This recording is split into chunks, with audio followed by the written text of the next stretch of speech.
السلام عليكم، مرحبا بكم مرة أخرى في القناة ديالي. اليوم جبت لكم واحد الحلقة من مسلسل لحن الحياة، حلقة اللي شيقة بزاف وكلكم كتسناوها، اللي هي غادي جوليا غادي تلقى كريم والولد ديالها أحمد.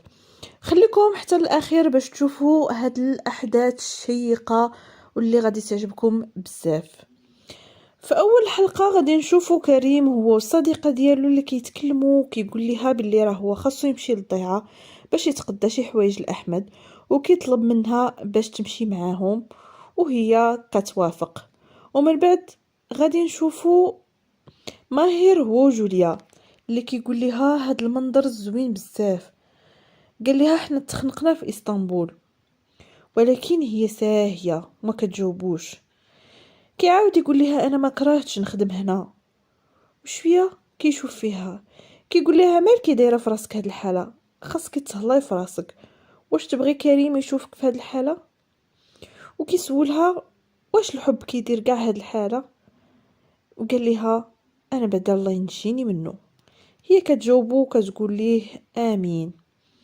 ومن بعد غادي نشوفو كريم اللي وصل هو واحمد والصديقه ديالو للضيعه، وكيقول الصديقه ديالو بعد ما تقدى واش تبغي نمشيو نفطرو؟ كتقول ليه واخا، ولكن نمشيو لنفس البلاصه اللي كيبغي احمد. وهنايا غادي تسولو الصديقه ديالو كيفاش دايره الام ديال احمد، وكريم بقى غير كيشوف فيها، وغادي يركب في السياره ديالو وغادي يزيد وما غاديش يجاوبها. من بعد غادي نشوفو ماهر اللي كيتكلم مع الكرسون ديال المقهى وكيتحاسب معاه، وكيجيه الثمن غالي، وكيمشي عند جوليا وتيقولها ليها باش تعطيه الفلوس باش يخلص. وهنا غادي يسول الكرسون واش ما محتاجين شي واحد يخدم معكم، كيقول له باللي لا. هنا كيمشي عند جوليا وكيقول لها مالكي وليتي ممله صافي، كيخرجوا من المقهى. كيقول لها بلا ما تقلقي راه غادي نلقاوهم، وهي كتمشي وكتخلي الشال ديالها في القهوه. من بعد غادي يبينوا لينا ماهر وجوليا اللي كتقول ليه بلي محال غادي يجيو لهنا. قال لها غير تهناي دابا يبانوا، وغادي نتصلوا بالاستقبال ونسولو. من بعد كنشوفوا كريم هو وصديقته اللي جاو لديك القهوه اللي كانت فيها جوليا وجالسين في نفس المكان. وشويه كتقول ليه الصديقه ديالو شوف واحد الشال ما نعرف شكون اللي نساه. كيقول لها خليه فوق الكرسي دابا يرجعوا يقلبوا عليه. من بعد غادي نشوفوا جوليا اللي كتسول في الاستقبال ديال الفندق على كريم. قال لها هاد الناس كانوا هنا ولكن يلغاو الحجز. قال ليه ماهر حنا راه جينا من اسطنبول وجينا على قبلهم. وقال ليه شوف لينا شي رقم ديال الهاتف نتصلوا بهم، او شوف المساعده ديالك تساعدنا. ولكن المستقبل كيقول لهم راه ما يمكنش لي نساعدكم حيت انا ما عارف والو، وكيبقى كيتخاصم معاه ماهر. وهنايا جوليا كتخرج. من بعد ماهر كيتبعها وكيخرج عندها، تيقول لها هذا راه ما عارف والو، غير ما تقلقيش وغادي نلقاوهم، وانا متاكد انه غادي يكون قريب من هنا. قال لها عندي واحد الفكره، اننا غادي نسولو اهل الضيعه اكيد غادي يكونوا كيعرفوا. صافي كيمشيو كيركبوا السياره ديالهم وكيمشيو. من بعد كنشوفوا ماهر اللي كيهبط وكيسول في واحد المقهى. كيمشي عند واحد الراجل كيقول ليه المواصفات ديال كريم، وهذاك الراجل كيقول له واش هاد الراجل اللي كتسول عليه عنده الشعر مجعد؟ كيقول ليه قال ليه هو هذاك الراجل. غادي تمشي نيشان وغادي تدور على اليمين وغادي تلقاه. صافي هنا ماهر كيشكرو كيخرج عند جوليا اللي جالسه وهي مقلقه. كيقول لها واش هذه هي جوليا اللي كنعرف؟ هذا هو الشاف اللي كله حيويه وما كتغلبو حتى حاجه. هذه هي اللي تقدر دير اي حاجه على الزوج ديالها، واهم حاجه عندك هي العائله. قال لها انا كنواعدك انني غادي نلقاهم ليك. ومن هنا 10 دقائق وكيركب في السياره وكيبقى كيضحك، وحتى جوليا كتبتسم وكيقول لها ها هذه هي جوليا اللي كنعرف. هنا غادي نرجعوا عند كريم وصديقته وولدو اللي غاديين في الطريق. في السياره ديالو. من بعد كنشوفوا جوليا وماهر اللي جايين في نفس الطريق. من بعد غادي نشوفوا كريم اللي كيوصل وكينزلوا من السياره ديالهم. وهنا كتلحق عليهم السياره ديال ماهر وجوليا، واللي كينزلوا كيلقاو السياره.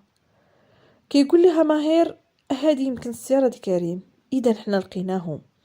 جوليا كتوتر بزاف وكتقول ليه اشنو غادي يقول ليا واشنو غادي نقول ليه. ماهر تيقول لها غير تهدني، كلشي غادي يدوز بخير. شويه كيشوفوا كريم وهذيك المراه وهز احمد في يديها. جوليا كتصدم بزاف وحتى ماهر، وكيبقاو غير كيشوفوا فيهم. وكيشوفوا كريم باللي كيصفق لصديقته اللي كتلعب هي واحمد. وجوليا كتبقى تبكي مصدومه وكتمشي كتجري وكتقول لماهر ديني من هنا. كيتبعها ماهر وكتقول ليه ياك شفتيهم فرحانين وعايشين حياتهم. وكتقول ليه ديني من هنا. وهنا كيركب ماهر في السياره ولكن كيسد الباب عليها. كتقول ليه علاش سديتي عليا، خليني نمشي من هنا. كيقول لها ماهر انا ما جبتكش باش تستسلمي بهذه السهوله. وكيمشي وجوليا كتبقى غير كتبكي موراه. وفي مشهد اخر غادي نشوفوا جوليا اللي كتطل على كريم وهو صديقته اللي كتلعب مع احمد. من بعد كريم كيبقى كيشوف بحال الا بان ليه شي حاجه. وهنا جوليا كتخبى وهي كتبكي تما كتبقى حتى كتنعس. حتى كيوقف عليها كريم وكيقول لها اشنو جايه ديري هنا، سيري في حالك باش من وجه جايه عندي، بعدي مني، ما بغيت نشوف اي واحد منكم. وجوليا كتبقى غير كتبكي وكتدور وكتلقى ديك البنت هازه احمد. من بعد غادي تمشي كتجري وهي كتبكي وكتدخل في واحد الغابه وكتبقى غير كتجري حتى غادي تطيح وغتضرب راسها مع واحد الحجره. من بعد غادي نرجعوا لكريم اللي كتسولو صديقته اشنو واقع وشكون هادي. كيجاوبها كريم من الاحسن بلا ما تسوليني. وكيبقى كريم كيقول باللي جوليا مستحيل تكون مشات، انا عارفها ما كتستسلمش بهاد السهوله. وبقى غادي وكيعيط عليها وكيقلب. ومن بعد كنشوفوا جوليا اللي مازال فاقده الوعي وكريم كيقلب عليها في ديك الغابه وتيقول لها غير خرجي باني ليا، انا عارف هاد الحركات ديالك وبلا ما تحمقيني. هنا غادي نعاودو نرجعو عند ماهر اللي رجع لديك المقهى وكيمشي عند داك الراجل اللي وراه في الاول فين كاين كريم وكيسلم عليه وكيجلس وكيطلب حتى هو انه باش يشرب القهوه. وهنا غادي نشوفو ملاك اللي كيجي عندها يحيى لابس شي حوايج. كتقول ليه اش هادشي لابس، كيقول لها هادو ملابس الشياخ، واش ما كتفرجيش في الافلام. وكيبقاو كيضحكوا. شويه كيصوني ليها التليفون وكيكون ماهر كيقول لها باللي راه لقاو كريم. وكتقول ليه ملاك واش تصالحوا واش هضروا مع بعضياتهم. كيقول لها انا خليتهم كيهضروا واكيد غادي يكونوا تصالحوا، راكي عارفه جوليا قادره باش تقنعوا. تيقول لها يحيى اخيرا غادي نتهناو من جوليا. مالك كتقول لماهر شكرا لك حيت خبرتيني باللي كاين. وهنا غادي نرجعوا عند جوليا في الغابه اللي مازال فاقده الوعي ومرميه في الارض. وكريم مازال كيقلب عليها وكيعيط عليها وكيقول لها جاوبيني. من بعد غادي نرجعوا لملك اللي كتفكر في حسين فاش كانت قالت ليه انا بغيتك وبغيت نبقى معاك وغادي نتسناك حياتي كامله. وهو غادي يقول ليها بلي انت مازال صغيره ومازال الحياه قدامك. من بعد غادي تقرر تتصل بحسين. من بعد كيجاوبها كيقول لها شكون انتي. كتقول ليه انا ملك. قال لها اسمحي لي راه ما انتبهتش المتصل. قالت لي كون عرفتيني كاع ما تجاوب عليا. قال لها لا. من بعد غادي تقول لي انا غير بغيت نقول لك باللي راه لقاو كريم هو واحمد. هو كيتصدم وكيقول لها انا غادي نجي عندك باش نهضروا. هي غتقول ليه لا بلاش. يقول لها انا جاي وكيقطع التليفون. من بعد كتقول لي يحيى علاش كتشوف فيا، راه جاي غير يسول على خوه، مالك كتشوف. وكتقول ليه سير وجد لينا اتاي. من بعد غادي نرجعوا لماهر اللي في القهوه مع داك الراجل كيسولو ملي كتبغيو تسلاو فين كتمشيو. كيقول ليه هذاك الراجل كاينه المقبره الملكيه وكاين الحمام وكيلملها. قال ليه ماهر من الاول قول لي هذا الشيء، علاش طولتي الهضره؟ واش انا كنقول لك بغيت نتسلى وانت كتقول لي كتقول لي المقبره الملكيه؟ صافي كينوض ماهر وبلا ما كيخلص القهوه، وكيتبعوا الكارسون وما كيديهاش فيه وكيركب في السياره ديالو. وهنا غادي نرجعوا لجوليا اللي كتبدا كتفيق وكتشوف الدم وكتبقى كتبكي وكتسمع كريم كيعيط، كتبقى تقول ليه كريم انا هنا، وكيسمعها كريم وكيتبع الصوت وكيجي كيجري. هي كتكون كتبكي وكتقول ليه راسي كيضرني بزاف، وكيقول لها ما تخافيش انا غنديك المستشفى. وكيهزها وكيديها هو كيجري وكيركبها في السياره، وكتجي صديقته كتسولو اش واقع.